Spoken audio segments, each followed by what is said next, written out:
Hey friend, Colin here from Sumthins Recording, and today I'm going to show you how to make vocals actually sound professional in 4 easy steps. Let me start by playing you the vocal inside the finished mix here, and then I'll solo it up. You can hear the isolated vocal by itself. Then we'll jump in and we'll break down all of the processing we used to achieve this sound. Here's our vocal inside the finished mix. Just hear those sleigh bells jingling, ring ting tingling too. Come on, it's lovely weather for a sleigh ride together with you.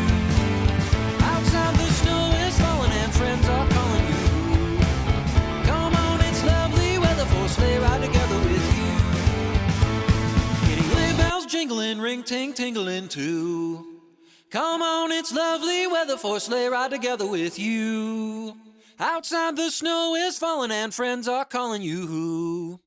Come on, it's lovely weather for a sleigh ride together with you. So you can hear our vocal sits on top of the mix there. It has a ton of brightness, so it cuts through. It also has some good bottom end weight, so it feels full inside the track, but it's not overbearing, and it doesn't get harsh to the ear. So how are we achieving that? Let me take off all of the processing here. I'll play you the raw vocal, and then we're going to break down each piece of the puzzle here on how we achieve this sound. Here's our raw vocal without any processing. Sleigh bells jingling, ring ting tingling too. Come on, it's lovely weather for a sleigh ride together with you. Outside the snow is falling and friends are calling you. Come on, it's lovely weather for a sleigh ride together with you. So it's a good vocal recording, but it's a little dull sounding. It doesn't quite have the energy to cut through this mix, and it's a little bit bottom end heavy as well. So let's take a look at what we're doing here to make this vocal sound professional. Step number 1 here is we want to get rid of any frequencies we don't need or any frequencies that are building up here on the vocal. And for me, that always means pulling in a high pass filter to roll off the bottom end. Naturally, with a vocal with someone on a microphone, you're going to have some bottom end buildup that you don't need inside your vocal mix, whether it's breaths or sibilance range or P's or pops building up in the bottom end or air conditioner noise from recording in a home studio. You want to roll all of that off to get a cleaner vocal and to tighten up your bottom end. So I have a 12 dB per octave slope going on here, and I'm rolling it all the way up to 182 hertz here. So rolling off a ton of bottom end here and starting to eat into the low mids as well to tighten up this vocal sound and get rid of any low end buildup. So here's without the high pass filter, and then I'll kick it in here. Sleigh bells jingling, ring ting tingling too. Come on, it's lovely weather for a sleigh ride together with you. Outside the snow is falling and friends are calling you. Come on, it's lovely weather for a sleigh ride together with you.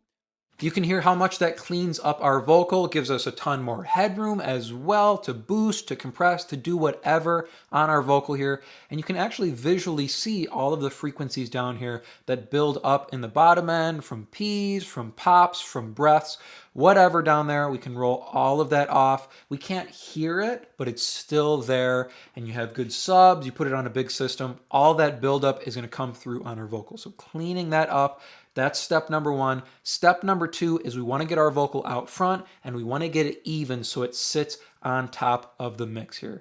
We're going to do that with a compressor. My favorite tool for getting the vocal even and out front is this 1176 style compressor from PreSonus. This is one of their stock plugins, which is one of the reasons I love PreSonus so much. This is their FET comp. I'm running the attack at 0.55 milliseconds. Fastest release here all the way up at 50 milliseconds. 4:1 ratio. And we're going to do about 7 to 10 dB of reduction here on the vocal. That seems like a ton of compression, but the best tip I can give you here for compressing vocals is to not be afraid. One of the things you hear a lot when you're starting to compress vocals is don't overcompress, don't use too much compression, but sometimes using a lot of compression on a vocal is exactly what it needs to get it sitting right in the mix and to get it sitting on top of the mix. So take a listen here without the compressor and then with the compressor. Sleigh bells jingling, ring ting tingling too. Come on, it's lovely weather for a sleigh ride together with you. Outside the snow is falling and friends are calling you. Come on, it's lovely weather for a sleigh ride together with you. A couple things happen here with this compressor, and a couple things are going to happen with compression in general. When you use about 7 to 10 dB reduction on your vocal with a compressor, it's going to squash your vocal so you have one level that you can set exactly where you want in the mix. That's how we're getting our vocal out front. We're getting it even, so no matter where we put it level-wise, it's not going to dip, it's not going to go up, we're not going to have any peaks, and we're not going to have any valleys on our vocal. We can set it in one spot, and it's going to sit on top of the mix. The advantage of using something like this, something like the FET comp, is we get a little bit of character as well. When we push harder into this compressor, it emphasizes the personality and the performance of our vocalist, and it also brings back some of that low-end weight. So we've rolled off everything we don't need. Now by pushing harder into this compressor, we get some fullness back in our vocal, and we can set it exactly where we want it. Take a listen one more time without the compressor and then with it. Sleigh bells jingling, ring ting tingling too. Come on, it's lovely weather for a sleigh ride together with you. Outside the snow is falling and friends are calling you. Come on, it's lovely weather for a sleigh ride together with you. You can hear how our vocal gets that little kick of aggression, so it's going to sit on top of this mix. We got a lot of stuff to compete with: guitars, keys, background vocals, bass, and drums, so our vocal has to be competitive here. That's step number 2. Step number 3 is we want to go back to our EQ, and we want to do some high mid and some top end boost so we make sure this vocal can cut through the mix. The first boost I'm always doing on vocals is a top end boost here. We are up at 8K, and I'm doing about a 6.5 dB boost, 6.24 dB up at 8K. A fairly wide band here because I want to bring up all of that top end air here on the vocal and really open up the vocal performance. So take a listen here without this boost, and then I'll kick it in. Pay attention to how the top end changes here on our vocal. Sleigh bells jingling, ring ting tingling too. Come on, it's lovely weather for a sleigh ride together with you. Outside the snow is falling and friends are calling you. Come on, it's lovely weather for a sleigh ride together with you. Dramatically opening up our vocal there, giving it a ton of top end presence and a ton of top end air that's going to help it sit above all these other instruments inside the track. Now the next boost I like to do here is around 3K, anywhere between 2 and 5K is going to give you that little bit of mid-range bite on your vocal that's going to help it cut through guitars and keys or anything else that's sitting in the mid-range here. So we're at 3K doing about a 5 dB boost, 4.8 dB. Take a listen to how this pushes our vocal out front so it's going to cut through all the other instruments inside the track. Sleigh bells jingling, ring ting tingling too. Come on, it's lovely weather for a sleigh ride together with you. Outside the snow is falling and friends are calling you. Come on, it's lovely weather for a sleigh ride together with you. Now, our vocal is feeling a little bit harsh on the top end after all these boosts we did. That's why we have step number 4. So just reviewing briefly, step number 1 is we're getting rid of frequencies we don't need, getting rid of any buildup. Step number 2 is we're bringing in our compressor to get our vocal even, to get it out front, and then we're going back. Step number 3 is we're boosting high mids and top end to get some air on our vocal and to make sure it's going to cut through the mix. Step number 4 is we're going to control the top end and the sibilance range with a de-esser. So all that boosting we just did doesn't get out of control. The same way we want to compress our vocal to sit in one spot in the mix, we want to compress the top end so it sits in one spot in the mix. We want to get it where we want it. We don't want it to get too harsh for the listener, and we don't want it to dip down. So that's why we boost it and then we compress it so it sits evenly inside the track here.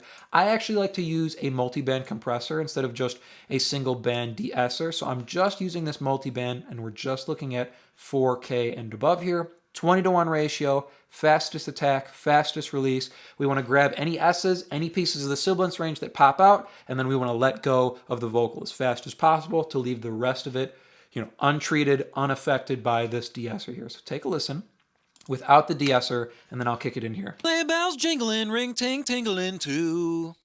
Come on, it's lovely weather for a sleigh ride together with you. Outside the snow is falling and friends are calling you. Come on, it's lovely weather for a sleigh ride together with you. Now, using a de-esser is something you have to get comfortable with, and it's something that takes a little bit of practice. You can't just do it with your eyes, because if you watch with just your eyes, it seems like so much reduction is happening on the top end, and then you're tempted to back it off, and then you're not doing enough de-essing. But if you just use your ears sometimes, you can get really honed in on the sibilance range, and then you end up doing too much de-essing. So back off a little bit from where you end up setting it, because there's always going to be less S than you think in the final mix. So take a listen one more time here without the de-esser and then with. Take a listen to how all we're doing is bringing down that sibilance range so the S's feel natural. We're not removing them, just taming them. Sleigh bells jingling, ring ting tingling too. Come on, it's lovely weather for a sleigh ride together with you. Outside the snow is falling and friends are calling you. Just aiming to get the vocal feeling natural as it sits inside the track. You want it to feel like you're actually listening to someone sing in real life, in person, not that it feels like the vocal's been aggressively treated with a de-esser or anything like that. Otherwise, you're going to have sort of a lisp on the vocalist. We don't want that. Now, the last EQ I do have going here, this kind of plays into step number 1, but it usually ends up being at the end of my chain. There was a little bit of harshness going on after all this boosting, even post de-essing here. So I'm at just under 4K and I'm pulling out about 7 dB with a really, really narrow notch here. There was just one frequency that was poking out on the vocal. This can be part of step number 1 usually if you can hear it up front, but I usually don't end up hearing it until after all the compression is on the vocal and it's really sitting out front. So there was just one frequency that was a little bit harsh and a little bit pokey. So take a listen here without it and then I'll click it in. If you don't hear the vocal as harsh at the moment, you'll hear it once I click this notch in. Sleigh bells jingling, ring ting tingling too. Come on, it's lovely weather for a sleigh ride together with you.